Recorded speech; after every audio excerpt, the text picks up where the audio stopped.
மாமா, இசையோட உலகம் நம்மள மாதிரி அழுக்கானது இல்ல மாமா. அது ரொம்ப பரிசுத்தமானது. அதுல வாழ்ற தகுதி நமக்கு கொஞ்சம் கூட இல்ல மாமா. இப்ப கூட அத்தனை பேரும் இசையை பார்த்துட்டு இருந்தப்போ இசை மட்டும்தான் என் காயத்தை பார்த்து அவ கையால என் ரத்தத்தை தொடச்சா மாமா. அவளா மனநிலை சரியில்லாதவ. அவ தெய்வத்துக்கு சமம்.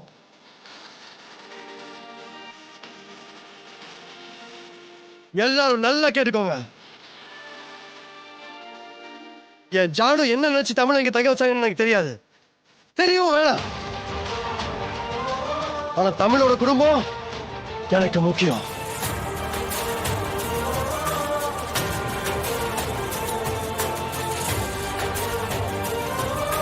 இசையும் தேனும் எனக்கு இன்னும் முக்கியம்.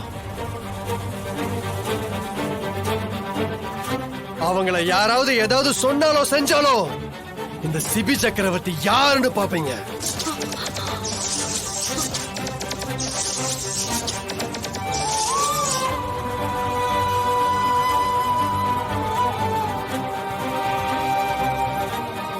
தமிழ், இது உன்னோட கால்.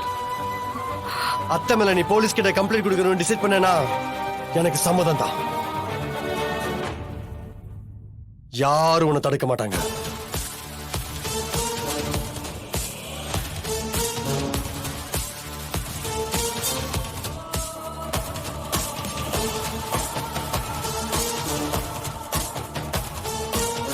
அமுதா, நீ இந்த குடும்பத்துல இருக்கேன்னு சொல்றதுக்கே நான் வெக்கப்படுறேன். எத்தனை வருஷமா ஏன் கூட இந்த வீட்ல வாழ்ந்திருக்கேன்னு நினைக்கிறதுக்கே அசிங்கமா இருக்கு.